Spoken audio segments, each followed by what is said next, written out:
Hey toy collectors, welcome to another super exciting, outrageous toy review. Today we're taking a look at two Teenage Mutant Ninja Turtle reaction figures. We've got Bebop and Rocksteady.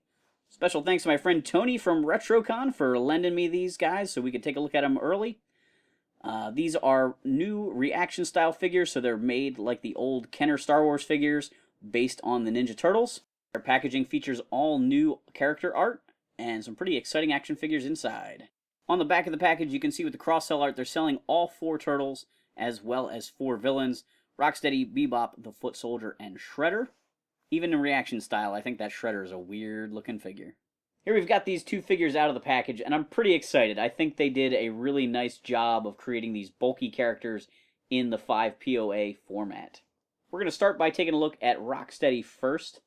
I think that he is just a really nice version of the character. He looks a lot like the original action figure, pretty faithful in the sculpting and the design, more accurate to the toy than the cartoon show because he has his helmet on and everything.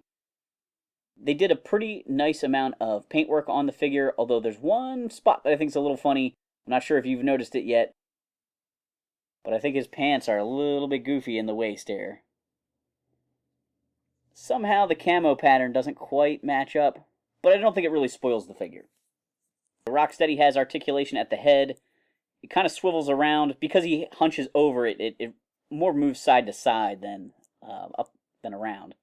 He's got full swivels at the arms. His fingers do kind of rub into the turtle shells on his hips a little bit, so watch that for paint wear. And then he can fold about 90 degrees at the waist there. Works pretty well. His feet are very close together, but I haven't had any real issues with him standing, so that's nice, because his head and shoulders are definitely a heavier portion of him than his lower part. For accessories, he comes with his knife and his gun. Both of these are fairly similar to the original accessories. There are some liberties taken there, and of course he does not come with his sewer lid shield, which I would have liked. I think I would have done the gun and the sewer lid shield, if it was up to me, over the knife. But this probably uses a little less plastic, or maybe it was just easier to mold. But he holds both of them really well. They fit in nice and tight, and I like all the paint apps with his belt, his wrist guards, and the camouflage pattern there. I think he just looks really good. And here we've got Bebop. Bebop was actually the first villain I ever got from the original line of Ninja Turtle figures. This is Kevin from Joey.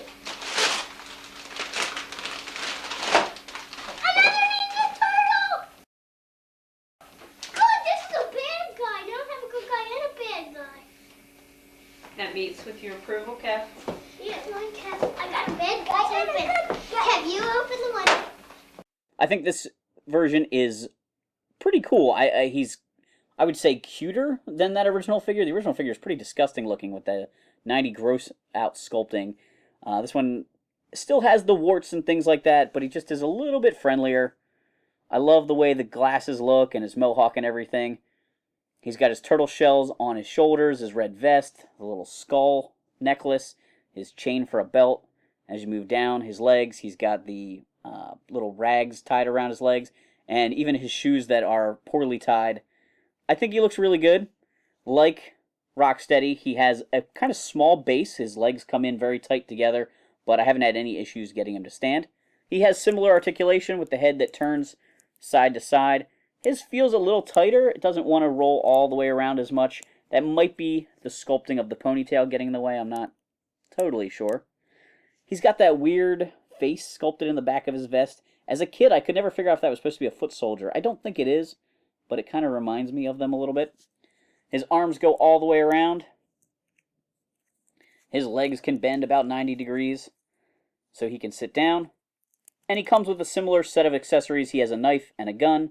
Both of his are nice representations of his original action figure weapons. The knife has like a bird head type thing on the handle there, which I always thought was kind of cool as a kid. His gun is this wacky drill-tipped laser gun. And of course, kind of like Rocksteady, the original Bebop came with a trash can lid shield, which was left out of this figure. I don't know whether... I think these are the accessories I would have packed with Bebop, though, if I was only picking 2 of the 3. I think he turned out really nice. I've been a big fan of the ReAction line since the start. I remember picking up a lot of these figures when they were $9 a piece. For a little while, when they were kind of getting mass released, they were even down to 7, and then I've been watching them creep up. A lot of the Masters of the Universe ones I bought were 15, and now these Ninja Turtle guys are about 20 bucks a piece. It's getting kind of hard to collect this line at that price range. I would love to see them stay affordable, because I think that Super 7 is doing an amazing job with all these different characters. I don't know if it's manufacturing costs or the licensing costs or a combination of all of them, but I do highly recommend these two figures. Once again, thanks to my buddy Tony from RetroCon for lending them to me for this review. Make sure to like, subscribe, and leave me a comment down below what you think of these figures.